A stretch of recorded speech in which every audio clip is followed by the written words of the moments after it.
Gun ಹಿಡ್ಕೊಂಡು ಅಫ್ಜಲ್ಪುರ ಕಾಂಗ್ರೆಸ್ ಮುಖಂಡ ಯಾರೋ ಮತೀನ್ ಅಹಮದ್ ಪಟೇಲ್ ಅಂತೆ, ಡಾನ್ಸ್ ಅಂತೆ, ಮದುವೆ ಸಮಾರಂಭ ಅಂತ. ಅಹಮದ್ ಪಟೇಲು ಕಾರಲ್ಲಿ ಆಗಮಿಸಿ ಗನ್ ಹಿಡ್ಕೊಂಡು ಹಾಡಿಗೆ ಏನೋ ಹೆಜ್ಜೆ ಹಾಕೋದಂತೆ, ಕಾಸೆಸಿಯೋದಂತೆ, ಡ್ಯಾಶು ಏನೋ. ಸರಿ, ಅದು ವೈರಲ್ ಆಗ್ತಿದ್ದಂಗೆ ಅದು ಒಂದು ತಿಂಗಳ ಹಿಂದಿನ ವಿಡಿಯೋ, ತಿಂಗಳ ವರ್ಷನೋ ಎಷ್ಟು ವರ್ಷ ಅದೇನೇ ಈಗ. ಅದು ಒರಿಜಿನಲ್ ಗನ್ನಲ್ಲ, ಪೊಲೀಸರು ನೋಟಿಸ್ ಕೊಟ್ಟು ವಿವರಣೆ ಕೊಟ್ಟಿದ್ದೀನಿ. ಒರಿಜಿನಲ್ ಗಲ್ಲಲ್ಲದೆ ಆಟದ ಸಾಮಾನು ಹಿಡ್ಕೊಂಡು ಆಟ ಆಡೋಕ್ಕೆ ನೀನೇನು ಪಾಪುನ? ಅದು ಸಂಗೀತ ಕಾರ್ಯಕ್ರಮ ಅಂತೆ, ಹಾಗಾಗಿ ಅದಕ್ಕೆ ಮೊದಲೇ ಪ್ಲಾನ್ ಮಾಡ್ಕೊಂಡು ಟಾಯ್ಪಿಸ್ತೂಲ್ ಹಿಡ್ಕೊಂಬಂದಿದ್ಯೇನಪ್ಪ. ಯಾರ ಕಿವಿಗೆ ಹೂ ಬಿಡ್ತೀಯಪ್ಪ ನೀನು? ಕಾರ್ಯಕ್ರಮಕ್ಕೆ ಬರ್ತಾ ಇದ್ದೀನಿ, ಅಲ್ಲಿ ಹಾಡು ಹಾಕ್ತಾರೆ, ಅಲ್ಲಿ ನಾನು ಪಿಸ್ತೂಲ್ ಕೈಗೆ ತಗೋಬೇಕು. ಆಯ್ತಪ್ಪ, ಡಾನ್ಸ್ಗೂ ಪಿಸ್ತೂಲ್ಗೂ ಏನಪ್ಪ ಸಂಬಂಧ? ಪಿಸ್ತೂಲ್ ಆದ್ರೂ ಯಾಕಪ್ಪ ಹಿಡ್ಕೋಬೇಕು? ಅದು ದುರಂಧರ್ ಸಿನಿಮಾ ಸಾಂಗ್. ಇದು ಪ್ಲಾನ್ ಹಂಗಾರೆ ಮೊದಲೇ ಡಾನ್ಸ್ಗೆ ತನ್ನ ಸರೆಂಡರ್ ಮಾಡೋ ಆ ಪಿಸ್ತೂಲ್ ಅನ್ಬೇಕೀಗ. ಎಲ್ಲ ಬರೀ ಇಂಥ ಕಿಡಿಗೇಡಿಗಳ ಕೆಲಸನೇ. ಕಡಿಯೋದು ಕೊಮಟೆ ಹಾಕೋದು ಅಷ್ಟರಲ್ಲೇ ಇದೆ ದೊಡ್ಡ ದೊಡ್ಡ ಲೀಡರ್ಗಳು ಅನ್ನಿಸ್ಕೊಳ್ಳೋಕ್ಕೆ ಯೋಗ್ಯತೆ ಇಲ್ಲದೆ ಇದ್ರು. ಎಸ್, ಪೊಲೀಸ್ ಇಲಾಖೆಯನ್ನು ಕ್ರಮ ಜರುಗಿಸ್ತೀವಿ ಅಂತ ಹೇಳಿದಾರಂತೆ. ನೋಡೋಣ ಅದೇನು ಕ್ರಮ ಜರುಗಿಸ್ಬಿಡ್ತೀರಿ ನೀವು ಅಂತ. ಯಾಕಂದರೆ ನಮಗೆ ಗೊತ್ತಿದೆ ಗುಲ್ಬರ್ಗಲ್ಲಿ ಯಾರು ಆಡಳಿತ ಇದೆ, ಅವ್ರದ್ದು ಒಲವುಗಳು ಏನು, ನಿಮ್ಮ ಕೈಲಿ ಏನೂ ಮಾಡ್ಕೊಳಕ್ಕಾಗಲ್ಲ ಅಂತ ನಮಗೂ ಅರಿವಿದೆ. ನೋಡೋಣ ನೆಕ್ಸ್ಟ್. ಆಗಿದ್ರೆ ಮಾತ್ರ ಮುಖಾಮುಖಿ ನೋಡಿದ್ರೆ ಹೇಳಬೇಕು, ಯಾವ ನಿನಗೆ ಲೀಡ್ರ್ ಆಗೋಕ್ಕೆ ಕೇಳಿದವನು ಅಂತ. ತಪ್ಪದು, ಏನಕ್ಕೆ ಬೇಕು? ಲೀಡ್ರ್ ಆದವನು ಒಂದು ಸ್ವಲ್ಪ ಮರ್ಯಾದೆ ಉಳಿಸ್ಕೊಂಡಿರೋದನ್ನು ಕಲ್ತ್ಕೋಬೇಕು. ಈ ಥರ ಶೋ ಆಫ್. ಎಸ್. ವಿಧಾನಸೌಧದ ಮುಂದಿದ್ದ ಶ್ರೀಗಂಧದ ಮರವನ್ನೇ ಕಡಿದ ಮರವನ್ನ ಕೈಗಿಟ್ಕೊಂಡು ರೈತನೊಬ್ಬ ಹೈಡ್ರಾಮಾ ಸೃಷ್ಟಿಸಿದಂತಹ ಘಟನೆ ನಡೆಯಿತು. ಚಿಕ್ಕಮಗಳೂರಿನ ವಿಶುಕುಮಾರ್ ಎಂಬುವರು ಜಮೀನಲ್ಲಿ 30 ಮರ ಹಾಕಿದ್ವಿ, ಅದೆಲ್ಲ ಕಡ್ದು ಹಾಕ್ಬಿಟ್ಟಿದ್ದಾರೆ, ಅದರ ಸೇಡಿಗೆ ನಾನೀಗ ವಿಧಾನಸೌಧದ ಬಳಿ ಇರತಕ್ಕಂಥ ಮರವನ್ನ ಕಡ್ದು ಹಾಕ್ತೀನಿ ಅಂತ ಬಂದಿದ್ರು. ಚಿಕ್ಕಮಗಳೂರು ಶಿವಮೊಗ್ಗ ಹೆದ್ದಾರಿಯಲ್ಲಿ 300 ಮೀಟರ್ ವ್ಯಾಪ್ತಿಯಲ್ಲಿ 3000 ಮರವನ್ನ ಕಡಿಯಲಾಗಿದೆ. ಪ್ರತಿ ಮರಕ್ಕೆ 420 ರೂಪಾಯಿ ಪರಿಹಾರ ಕೊಡಬೇಕು ಅಂತ ಕೋರ್ಟ್ ಆದೇಶ ಇದೆ. ಆದೇಶ ಇದ್ರೂ ಕೂಡ ನಮ್ಮ ಕೈಗೆ ದುಡ್ಡು ಬಂದಿಲ್ಲ ಅನ್ನೋದು ಅವರ ಆರೋಪ. ಮಗಳು ಹಾಗೂ ಮಗನ ಬರ್ಡೇಗಾಗಿ ನಾನು ಸಸಿಯನ್ನ ನಟ್ಟಿದ್ದೆ, ಈಗ 300 ಮರ ಕಡಿತೀನಿ ಅಂತ ಅವ್ರು ಹೊರಟರು. ಆದರೆ ಪೊಲೀಸರು ಬಂದು ಕತ್ತಿ ಸಮೇತ ಅವ್ರನ್ನ ವಶಕ್ಕೆ ಪಡ್ಕೊಂಡು ಕಳಿಸಿದ್ರು. ನನ್ನ ಮರ ಕಡಿದ್ರು ಅಂತ ಹೇಳಿದ್ರೆ ನನ್ನ ಹೆಂಡತಿ ಮಕ್ಕಳ ಮೇಲೆ ಕೈ ಮಾಡ್ದಂಗೆ ಆಯಿತು. ನ್ಯಾಯಯುತವಾದಂಥ ಪರಿಹಾರ ಕೊಟ್ಟು ಅವರು ತಗೊಂಡೋಗಿದ್ರೆ ನನಗೆ ಸಂತೋಷ ಇರ್ತಾ ಇತ್ತು. ನಂದು 30 ಮರ ತೆಗೆದಿದ್ದಾರೆ. ಸೊ 30 ಮರಕ್ಕೆ ನಾನು 300 ಮರ ತೆಗಿತೀನಿ. ಇಡೀ ರಾಜ್ಯಾದ್ಯಂತ ಶ್ರೀಗಂಧ ಬೆಳೆಗಾರರೆಲ್ಲರೂ ಕೂಡ ನಾವು ಜೈಲು ಬರೋ ಕಾರ್ಯಕ್ರಮ ಮಾಡ್ತೀವಿ. ಸೊ ಇವತ್ತು ಯಾರು ನಮ್ಮ ಮರ ಅಲ್ಲಿ ಹತ್ಯೆ ಮಾಡಿದ್ದಾರೆ ಆ ಅಧಿಕಾರಿಗಳನ್ನೆಲ್ಲ ನೀವು ಅರೆಸ್ಟ್ ಮಾಡಬೇಕು. ಇಲ್ಲ ಅಂತ ಹೇಳಿದ್ರೆ ಎಲ್ಲ ಕಡೆನೂ ನಾವು ಮರಗಳನ್ನ ಕಡಿದು ನಾವು ಜೈಲಿಗೆ ಹೋಗ್ತೀವಿ. ಸರ್ಕಾರಿ ಜಾಗದಲ್ಲಿ ಇರ್ತಕ್ಕಂಥ ಮರಗಳು ಕಡಿತೀವಿ. ಕಡಿದು ಸಿಬ್ಬಂದಿ ಅಯೋಗ್ಯರನ್ನ ತಗೊಂಬಂದು ನಿಮ್ಮ ಮನೆ ತಂದು ಕಡಿಬೇಕು, ಆಗ ಗೊತ್ತಾಗತ್ತೆ ಒಬ್ಬೊಬ್ಬನಿಗೂ. ಯಾಕೆ ಕಡಿದ್ರಿ? ಕುಡಿ ಪರಿಹಾರ ಪರವಾಗಿಲ್ಲ. ವಿಜಯಪುರ ಜಿಲ್ಲೆಯ ಬಬಲೇಶ್ವರ ತಾಲೂಕಿನ ಮಂಗಳೂರು ಗ್ರಾಮದಲ್ಲಿ ಕಳೆದ ಭಾನುವಾರ ರೈತನ ಜಮೀನಿನಲ್ಲಿ ಲಘು ವಿಮಾನ ಪತನವಾಗಿತ್ತು. ಇದರಿಂದ ರೈತ ನಿಂಬಣ್ಣ ಗೋಳಾಡ್ತಾ ಇದ್ದಾರೆ. ವಿಮಾನ ಪತನವಾಗಿದ್ದರಿಂದ ಅಲ್ಲೆಲ್ಲ ಇಂಧನ ಸೋರಿಕೆ ಆಗಿದೆ, ನನಗೆ ಮಣ್ಣಿನ ವಿಷಕಾರಿ ರಾಸಾಯನಿಕ ಸೇರಿರುವ ಹಿನ್ನೆಲೆಯಲ್ಲಿ ಅಲ್ಲಿ ಮತ್ತೆ ಕಬ್ಬು ಬೆಳೆಯೋದಕ್ಕೆ ಸಮಸ್ಯೆ ಆಗುತ್ತೆ, ಅದನ್ನೆಲ್ಲ ಸರಿ ಮಾಡಬೇಕು, ಹದ ಮಾಡಬೇಕು ಅಂದ್ರೆ ಒಂದು 5 ಲಕ್ಷ ಖರ್ಚಾಗುತ್ತೆ, ಎಲ್ಲಿಂದ ತರಲಿ ನಾನು ಅನ್ನೋದು ಅವರ ಪ್ರಶ್ನೆಯಾಗಿದೆ.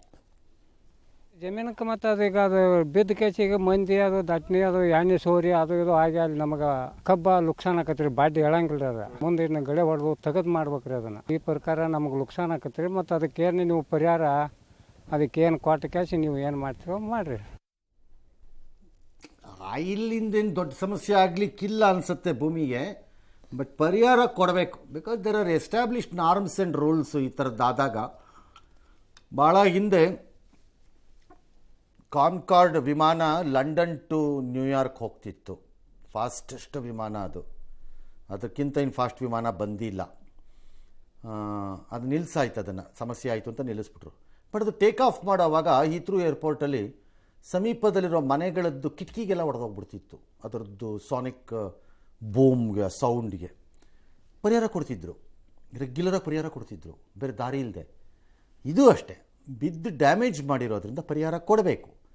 ಕೊಡದೇ ಇರೋಕ್ಕಾಗಲ್ಲ, ಕೊಡಿಸ್ಬೇಕು ಲೋಕಲ್ ಆಫೀಸರ್ಸ್ ಅದನ್ನು, ಮತ್ತು ಆ ಸಂಸ್ಥೆ ಮರ್ಯಾದೆಯಿಂದ ಕೊಡಬೇಕು ನನ್ನ ಪ್ರಕಾರ. ಇನ್ನು ತುಮಕೂರಿನ ಗುಬ್ಬಿನಲ್ಲಿ 52 ಲಕ್ಷ ರೂಪಾಯಿ ಕೊಟ್ಬಿಟ್ಟೇನೋ ಯಾವುದೋ ಹಿಟಾಚಿ ಯಂತ್ರ ಖರೀದಿಸಿದ್ರಂತೆ ಗಿರೀಶ್ ಅನ್ನೋರು. ಖರೀದಿ ಮಾಡಿದ್ದ 3 ತಿಂಗಳಲ್ಲಿ ಅದೇನೋ ಮೈಲೇಜ್ ಬಿತ್ತಂತೆ, ಅದೇ ತಿಂಗಳಲ್ಲೇ. ಆಮೇಲೆ ಅದು ಕೈ ಕೊಡೋಕ್ಕೆ ಸ್ಟಾರ್ಟ್ ಆಯ್ತಂತೆ. ಕೇಳಿದ್ರೆ ಬಂದು ಸುಮ್ಮನೆ ಅದು ನಮಗೆ ಸಂಬಂಧ ಇಲ್ಲ ಅನ್ನೋ ಥರ ಶೋರೂಮ್ನವ್ರು ಆಟ ಆಡ್ತಿದ್ರಂತೆ. ಅದಕ್ಕೆ ಅವ್ರು ರೊಚ್ಚಿಗೆದ್ದು ಶೋರೂಮ್ ಡೋರಿಗೆ ತಂದು ಅದನ್ನು ನಿಲ್ಲಿಸ್ಬಿಟ್ಟಿದ್ದಾರೆ. ಬೀಗ ಹಾಕ್ಬಿಟ್ಟಿದ್ದಾರೆ ಎಲ್ಲರನ್ನ ಆಚೆ ಕಳಿಸ್ಬಿಟ್ಟು.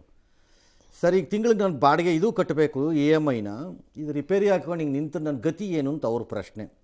ಶೋರೂಮ್ನವ್ರು ಬೆಂಗಳೂರು ಕೇಳಬೇಕು ಅಂತ ಕೈ ತೊಳ್ಕೊತಾರೆ. ಬೆಂಗಳೂರು ಕೇಳೋಕ್ಕಾಗಲ್ಲ.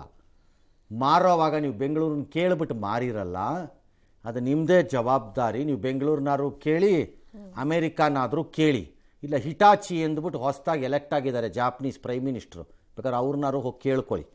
ಮಾಡಬೇಕಾದ ನಿಮ್ಮ ಧರ್ಮ ಮತ್ತು ಕರ್ತವ್ಯ. ಕಸ್ಟಮರ್ಗಳನ್ನು ನಡೆಸ್ಕೊಳ್ಳೋ ರೀತಿ ಇದಲ್ಲ.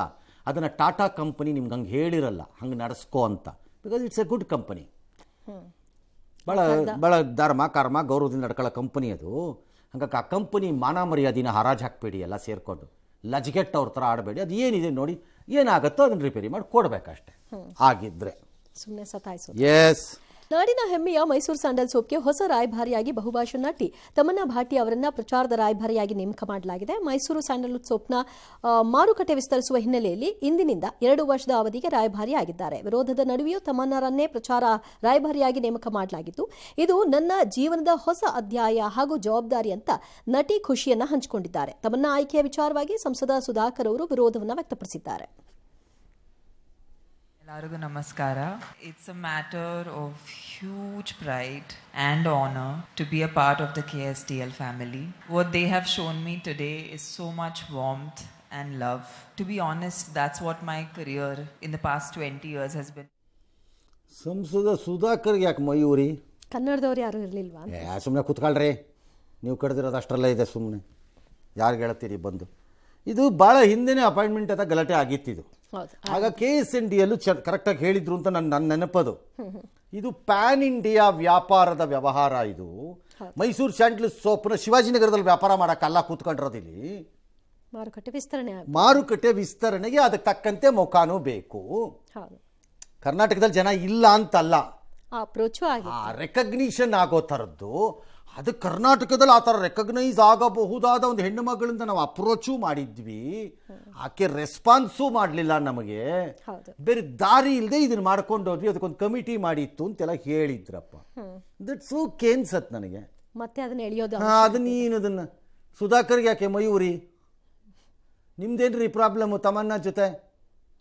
ಹೋಗ್ಲಿ, ಆ ಥರ ಪ್ಯಾನ್ ಇಂಡಿಯಾ ಯಾರಿದ್ದಾರೆ? ಜೀನಿ ಸ್ಲಿಮ್ ತಗೊಳಕ್ಕೆ ಸ್ಟಾರ್ಟ್ ಮಾಡಿದ್ನೋ ಅವಾಗ ಮಂತ್ಲಿ ಪೀರಿಯಡ್ಸ್ ಆಗ್ತಾ ಇದ್ದೀನಿ. PCOD ಪ್ರಾಬ್ಲಮ್ ನಾರ್ಮಲ್ ಆಗಿದೆ, ಥೈರಾಯ್ಡ್ ನಾರ್ಮಲ್ ಆಗಿದೆ. ಪೀರಿಯಡ್ಸ್ ಎಲ್ಲ 6 ಮಂತ್ ಆದ್ರೂ ಆಗ್ತಾ ಇದ್ದಿಲ್ಲ, ಇವಾಗ ರೆಗ್ಯುಲರ್ ಪೀರಿಯಡ್ಸ್ ಆಗ್ತಾ ಇದೆ. ಜೀನಿ ಸ್ಲಿಮ್ ನ ಯೂಸ್ ಮಾಡಿ 8 ತಿಂಗಳಲ್ಲಿ 55 kg ಸಣ್ಣ ಆಗಿದ್ದಾರೆ. ಜೀನಿ ಸ್ಲಿಮ್ ತಗೊಳ್ಳಿ, ಬೇಗ ಸಣ್ಣ ಆಗ್ತೀರಾ, ಫ್ಯಾಟ್ ಲಾಸ್ ಆಗ್ತದೆ. ಜೀನಿ ಸ್ಲಿಮ್ ನ ಯೂಸ್ ಮಾಡಿ 100% ಯಾವುದೇ ಸೈಡ್ ಎಫೆಕ್ಟ್ ಇಲ್ದಂಗೆ ಸಣ್ಣ ಆಗ್ತೀರಾ. ರಾಮನಗರದಲ್ಲಿ ಮತ್ತೆ ಜಿಲ್ಲೆ ಹಾವಳಿ. ಮಹದೇಶ್ವರ ಬೆಟ್ಟದಲ್ಲಿ ಪಾದಯಾತ್ರಿ ಒಂದು ಬಾಲಕನ ಮೇಲೆ ದಾಳಿ ಮಾಡಿದೆ. ಫಾರೆಸ್ಟ್ ಅವರು ಹೇಳ್ತಿದ್ದಾರೆ, ನೀವು ಅರಣ್ಯದ ಒಳ ರಸ್ತೆಗಳನ್ನೆಲ್ಲ ಬಿಟ್ಬಿಡಿ, ಪಾದಯಾತ್ರೆಯಲ್ಲಿ ಸುಮ್ಮನೆ ಮೇಯ್ನ್ ರೋಡಿಗೆ ಬನ್ನಿ ಸಾಕು ಅಂತ. ಕರೆಕ್ಟಾಗಿದೆ ಅದು ನನ್ನ ಪ್ರಕಾರದಲ್ಲಿ. ಪಾದಯಾತ್ರೆ ಮಾಡೋದೇ ಆದರೆ ಮೇಯ್ನ್ ರೋಡಲ್ಲಿ ಮಾಡಿ. ಒಳಗಡೆ ರೋಡಲ್ಲೆಲ್ಲ ಹೋಗ್ಬಿಟ್ಟು ತಗಲ್ಕೊಂಡು ಅದು ಬಂದು ಹಾವಳಿ ಮಾಡಿದ್ಮೇಲೆ ಯಾರು ಏನೂ ಮಾಡಲಿಲ್ಲ, ಯಾವನು ಏನು ಮಾಡೋಕ್ಕಾಗತ್ತೆ? ನೀವು ಕಡೆ ವಾಕಿಂಗ್ ಹೊರಟ್ಬಿಟ್ರೆ ಯಾವನು ತಡೆಯೋಕ್ಕಾಗತ್ತೆ? ಎಲ್ಲಿಂದ ತಡೀತಾರೆ ಹೇಳಿ ಯಾರು ಒಬ್ಬರು? ಒಂದು ಎರಡನೇದು ಗುಂಪಲ್ಲಿ ಹೋಗಿ ಒಬ್ಬರು ಇಬ್ಬರು 10 ಜನ 6 ಜನ ಅಲ್ಲ, 40 ಜನ 50 ಜನ 60 ಜನ ಗುಂಪು ಕಟ್ಕೊಂಡು ಹೋಗಬೇಕು. ಮತ್ತು ಅಕ್ಕಪಕ್ಕದಲ್ಲಿ ಒಂಚೂರು ತಮಟೆ ಪಮಟೆ ಇದೆಲ್ಲ ಇಟ್ಕೊಂಡು ಕೂಗಕ್ಕೆ ಗೀಗಕ್ಕೆ ಹೊಡೆಯೋಕ್ಕೆ ಅಂತ ಇಟ್ಕೊಂಡು ಹೋಗಿ ಬೇಕಾರೆ ಅದು ಬೆಟರ್ ಅಂತ ಕಾಣುತ್ತೆ.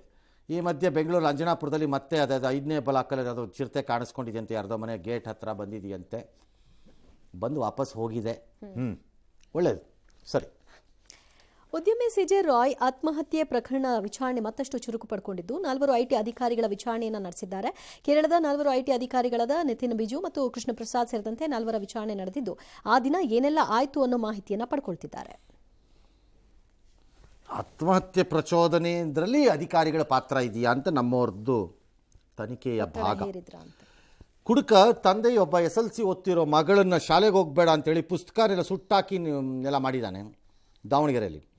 ಅವಳೆಂಥ ಹುಡುಗಿ ಅಂದ್ರೆ ಅವಳು ಬಿಟ್ಟಿಲ್ಲ, ಅವಳು ಮಾಡ್ತೀನಿ ಇರು ನಿನಗೆ ಅಂದ್ಬಿಟ್ಟು ಪೊಲೀಸ್ನವ್ರಿಗೆ ಫೋನ್ ಮಾಡಿದ್ದಾಳೆ. 112ಗೆ ಕರೆಸಿದ್ದಾಳೆ, ಬಾಯಿಲಿ ಬನ್ನಿ ಅಂತ. ನ್ಯಾಮತಿ ಪೊಲೀಸ್ ಠಾಣೆಯವ್ರು ಹೋಗಿದ್ದಾರೆ. ಹೋಗಿ ಅವ್ರಿಗೆಲ್ಲ ವಿಷಯ ಗೊತ್ತಾದ ಮೇಲೆ ಪೊಲೀಸ್ನವರು ಮಾಡ್ತೀನಿ ನಿನಗಿರು ಅಂತ ಅಂದ್ಬಿಟ್ಟು CPI ಯಾರೋ ಸರ್ಕಲ್ ಇನ್ಸ್ಪೆಕ್ಟರ್ ಇರಬೇಕು ಯಾರೋ, ಅವ್ರು ಸ್ಥಳಕ್ಕೆ ಹೋಗಿ ಅವ್ನ ತಂದೆಗೆ ಕ್ಲಾಸ್ ತಗೊಂಡಿದ್ದಾರೆ. ಸರಿಯಾಗಿ ಕೊಡ್ತೀವಿ ನೋಡಿ 4 ನಿನಗೆ ಅಂತ. ಆಮೇಲೆ ಅವನು ಬುದ್ಧಿ ಹೇಳಿ ಅವ್ರು CPI ಅವರೇ ಪುಸ್ತಕ ಎಲ್ಲ ತೆಕ್ಕೊಟ್ಟಿದ್ದಾರೆ. ಗುಡ್ ವರ್ಕ್ ಅಂತ SP ಹೇಳಿದ್ದಾರೆ. ಗುಡ್ ವರ್ಕೆ, ಏನು ಅನುಮಾನ ಇಲ್ಲ, ನನಗೇನು ಡೌಟ್ ಇಲ್ಲ. ಬಟ್ ಒಂದು ಕಣ್ಣಿಟ್ಕೊಳ್ಳಿ, ಅವ್ರ ಅಪ್ಪನ ವಾರಕ್ಕೊಂದ್ಸರಿ ಸ್ಟೇಷನ್ಗೆ ಬಂದು ಹೋಗು ಅಂತ ಹೇಳಿ. ಅಟೆಂಡೆನ್ಸ್ ಸಾಕು. ಹಾಂ, ಮರ್ಯಾದೆಯಿಂದ ಬಂದು ಇಲ್ಲೊಂದು ಅಟೆಂಡೆನ್ಸ್ ಸಾಕು ಹೋಗು, ಏನಾದ್ರು ಹೆಚ್ಚು ಕಡಿಮೆ ಮಾಡಿದ್ರೆ ಬುರುಡಕ್ಕೆತ್ತೀವಿ ಅಂತೇಳಿ. ಮತ್ತು ನೀನು ಅಷ್ಟೇ ಇಷ್ಟೆಲ್ಲ ಮಾಡಿದ ಮೇಲೆ ನಿನ್ನ ಎಲ್ಲ ಕಾನ್ಸಂಟ್ರೇಷನು ಓದೋ ಕಡೆಗೆ ಹಾಕು, ಚೆನ್ನಾಗಿ ಓದು. ನೋಡೋಣ ಸೆಕೆಂಡ್ PUC ಒಳ್ಳೆ ಮಾರ್ಕ್ಸ್ ಬಂದರೆ ಫೋನ್ ಮಾಡಬೇಕಾರೆ 112 ಟೈಪ್ ನಮ್ಮ ಆಫೀಸ್ಗೆ ಒಂದು ಮಾಡಬೇಕಾರೆ, ನೋಡೇ ಬಿಡೋಣ ಆಗೇನಾಗತ್ತೆ ಅಂತ. ಎಸ್, ತಿರುಪತಿ ತಿರುಮಲ ವೆಂಕಟೇಶ್ವರ ದೇವಸ್ಥಾನದಲ್ಲಿ ಭಕ್ತರಿಗೆ ಕೊಡುವ ಲಡ್ಡು ಕಲಬೆರಕೆ ವಿವಾದದಲ್ಲಿ ಸಿಬಿಐ ಬೆನ್ನಲ್ಲೇ ಇದೀಗ ಇಡಿ ಕೂಡ ಎಂಟ್ರಿ ಕೊಟ್ಟಿದೆ. 235 ಕೋಟಿ ರೂಪಾಯಿ ಮೌಲ್ಯದ ಹಗರಣದಲ್ಲಿ 20 ಕೋಟಿ ಹವಾಲಾ ಹಣ ಬಳಕೆಯಾಗಿದೆ. ಮೊಬೈಲ್ ಫೋನ್ಗಳು, ವಾಟ್ಸ್ಆಪ್ ಚಾಟ್ಗಳು ಮತ್ತು ಎಕ್ಸೆಲ್ ಶೀಟ್ಗಳಲ್ಲಿ ಇತರ ಅಧಿಕಾರಿಗಳಿಗೆ ಸಣ್ಣ ಮೊತ್ತದ ಹಣ ಪಾವತಿಯಾಗಿರೋ ಬಗ್ಗೆ ಸಿಬಿಐ ಹೇಳಿತ್ತು. ಇದೇ ಮಾಹಿತಿ ಆಧಾರದ ಮೇಲೆ ಇಡಿ ಪ್ರಕರಣವನ್ನು ದಾಖಲಿಸಿಕೊಂಡು ತನಿಖೆಯನ್ನು ಚುರುಕುಗೊಳಿಸಿದೆ. ಈ ಹಿಂದೆ ಟಿಟಿಡಿ ಅಧ್ಯಕ್ಷ, PA, ಜನರಲ್ ಮ್ಯಾನೇಜರ್ ಸೇರಿದಂತೆ ಹಲವು ಮಂದಿಗೆ ನಗದು ಸಹಿತ ದುಬಾರಿ ಉಡುಗೊರೆ ನೀಡಿರುವಂತಹ ಎಸ್ಐಟಿ ತನಿಖೆಯನ್ನು ನೀಡಿರೋದು. ಈ ಹಣವನ್ನು ಕಮಿಷನ್ ಏಜೆಂಟ್ಗಳ ಮೂಲಕ ರವಾನಿಸಲಾಗಿದೆ. ಈ ಎಲ್ಲ ಅಂಶಗಳನ್ನು ಇಟ್ಕೊಂಡು ಈಗ ಇಡಿ ತನಿಖೆಯನ್ನು ನಡೆಸ್ತಾ ಇದೆ. ನಡೆಸಿ ಮೋಸ್ಟ್ಲಿ ಹಿಂಗಿರಬೇಕು ಅಲ್ಲಿ ವಸೂಲಿ ಮಾಡಿ ದುಡ್ಡು ತಿಂದಿರೋರ್ದೆಲ್ಲ ವಾದ. ತಿರುಪತಿ ತಿಮ್ಮಪ್ಪನೂ ಮದುವೆಗೆ ಸಾಲ ಮಾಡಿದ್ದಾನೆ ಅಂತ, ಹೌದು, ಆ ಸಾಲ ತೀರಿಸ್ತಾ ಇದ್ದಾನೆ ನಮ್ಮ ಮೂಲಕ. ಅವನೆಂಥ ಇಂಟೆಲಿಜೆಂಟ್ ಫೆಲೋ ಅವರು. ಅವ್ರ ಸಾಲ ನಾವು ನಮ್ಮ ಕೈಲೇ ತೀರಿಸ್ತಾರೆ, ಇರಲಿ it's all right, okay no problem ಅನ್ಕೊಳ್ಳೋಣ. ಹಂಗೆ ಅವ್ರು ಅನ್ಕೊಂಡಿರ್ಬೇಕು ಅವ್ನು ಮಾಡಿರೋ ಸಾಲ ಜನರ ಹತ್ರ ಇಸ್ಕೊತಾ ಇದ್ದಾನೆ, ನಾವು ಯಾಕಪ್ಪ ನಮ್ಮ ಸಾಲ ತೀರಿಸ್ಕೊಳಕ್ಕೆ ಜನರ ಹತ್ರ ಎತ್ಕೊಂಡು ಹೋಗ್ಬಾರ್ದು ದುಡ್ಡನ್ನು. ಇವರು ಅದನ್ನೇ ಫಾಲೋ ಮಾಡಿದ್ದಾರೆ ಅಂತ ನನ್ನ ಡೌಟ್. ಆ್ಯಕ್ಚುಲಿ ದೇವ್ ಆ ಥರ ಅಂತ ಐಡಿಯಾ ತನಿಖೆ ಇರಬೇಕು.